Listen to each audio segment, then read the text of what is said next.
Karibu katika mkoa huu ambao una mandhari ya tambarare na hali ya hewa ya ukame wa wastani, jambo linaloathiri kwa kiasi kikubwa mtindo wa maisha ya wakazi wake.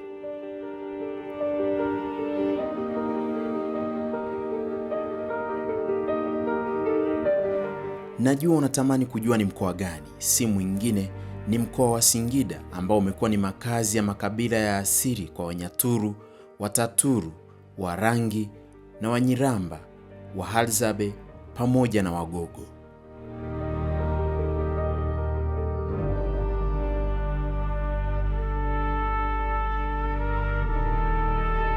Makabila haya ambayo yameendeleza mila na desturi zao huku wakikabiliana na changamoto za kimazingira. Aidha, nafasi yake ya kijiografia imefanya kuwa kiungo muhimu katika maeneo mbalimbali ya nchi ya Tanzania.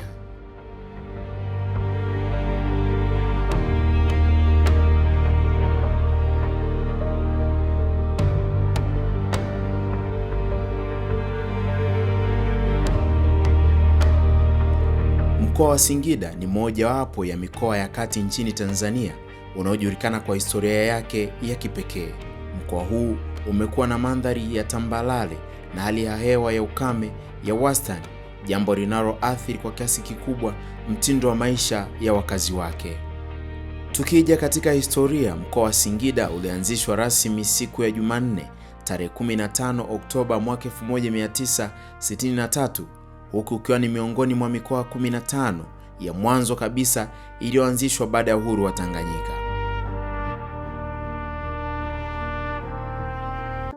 Mkoa huu ulitokana na kugawanyika kwa majimbo mbalimbali ya kanda ya kati yaliyojumuisha mikoa ya Dodoma pamoja na Singida na wilaya zake zote. Jina Singida linatokana na lugha ya Kitaturu inayosemekana kuwa Wanyaturu waliingia eneo hili takribani miaka 1550 wakikuta makabila ya Kihadzabe ambao walikuta eneo hilo wakiliita Singida Mohaeda.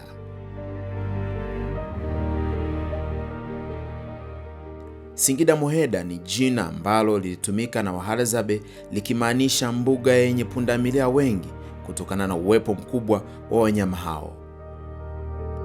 Baadaye mnamo karne ya 18 takriban mwaka 1700, kundi la Wanyaturu, yaani Walimi kama walivyokuwa wakijiita wao kama wenyeji waliotokea maeneo ya Ethiopia, walishindwa kutamka vizuri neno hilo na kulirahisisha kwa lugha yao na kuita Singida. Biashara ya utumwa na njia za misafara katika kipindi cha ukoloni ziliisaidia Singida kujulikana na kukua zaidi kutokana na biashara ya utumwa. Njia muhimu ya msafara wa kitumwa iliyokuwa ikitokea Ujiji, Kigoma, Tabora na kupita Singida, Itigi, Manyoni kuelekea Dodoma hadi leo ilikuwa ni chanzo kikubwa cha maendeleo ya mkoa wa Singida.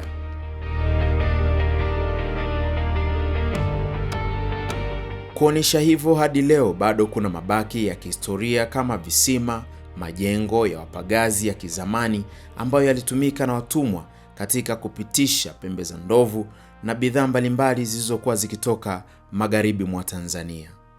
Majengo ya kihistoria ya enzi za Wajerumani kama vile boma la Kilimatinde lililojengwa mwaka 1895 na boma la Mkalama la mwaka 1903, boma la Singida la mwaka 1908, haya yote yanaashiria ya kuwa Wajerumani walikumbana na upinzani mkali katika eneo hili la Singida.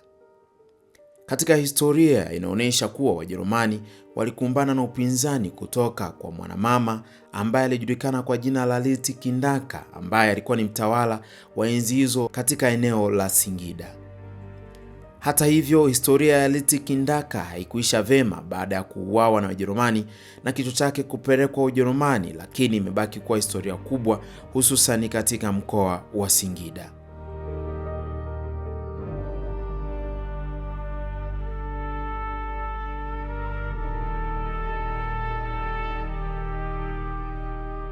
Katika kipindi cha ukoloni na utawala wote baada ya Ujerumani, Waingereza nao waliunganisha jimbo hili la Singida katika hali tofauti.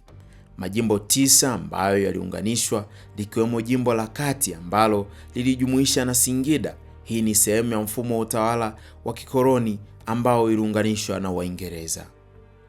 Mgawanyiko wa jimbo la kati ulipelekea kuundwa kwa Singida na Dodoma kwa lengo la kuepuka mkusanyiko wa kabila moja katika mkoa mmoja peke yake.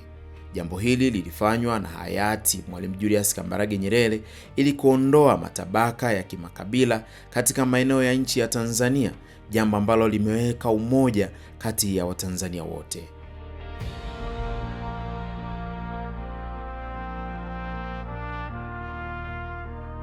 Maeneo kama Manyoni yaliunganishwa kuja Singida, ili hali yalikuwa katika uwiano kabisa wa kimakabila yaliyopo Dodoma kama vile Wagogo.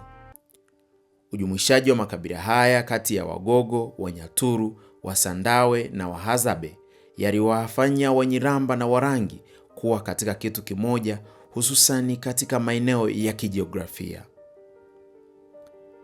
Makabila haya yenye mchanganyiko mwingi, hususani kuanzia katika wilaya ya Chemba, ilihusishwa katika mpangilio huo kwa maamuzi ya kuchanganya ili kuimarisha umoja wa kitaifa. Mkoa wa Singida ni moja ya mikoa ambayo pia ilipitia katika changamoto mbalimbali katika miaka 1961 mpaka mwaka 1963, ambapo mkoa huu ulikuwa ukianzishwa. Ilitokea njaa kubwa ambayo ilijulikana kwa Wagogo kama Nzala ya Uponi.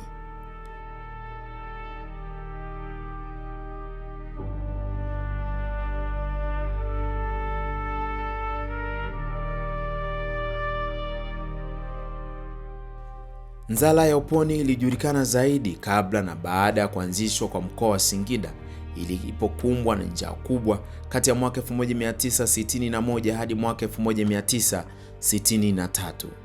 Njaa hii ilisababisha utegemezi wa msaada wa chakula kutoka Marekani. Kutokana na hali hiyo, serikali ilianzisha mikakati ya kuanzisha kilimo cha chakula, kukuza mazao ya kustahimili ukame. Pia ilikuwa ni chanzo cha kutibu njaa, hususani katika kipindi hicho, na hivyo kuhamasisha kilimo cha biashara kama vile tumbaku, pamba, korosho ili kuweza kukidhi haja ya njaa.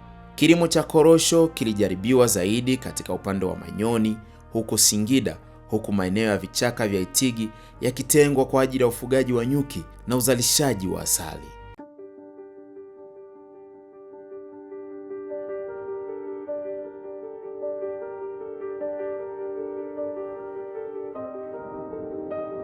Licha ya changamoto kama ukame wa mara kwa mara, wakazi wa mkoa huu wameendelea kuonyesha ustahimilivu mkubwa wa ubunifu katika shughuli zao za uzalishaji, hususani ni kilimo cha mazao kama vile alizeti, mtama na dengu, mazao ambayo yamekuwa na ustahimilivu mkubwa wa hali ya ukame mkoa wa Singida.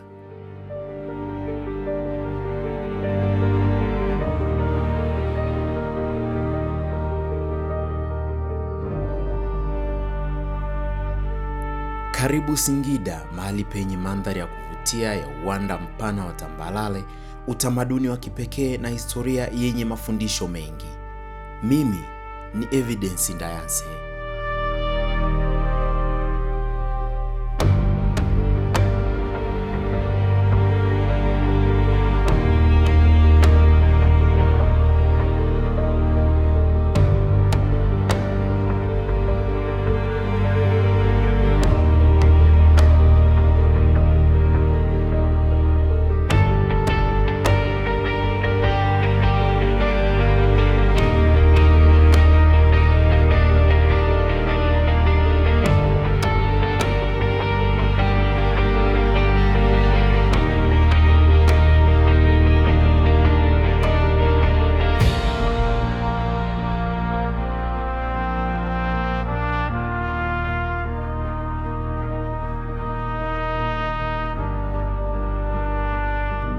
Itigi TV, furaha yetu, tufike pamoja.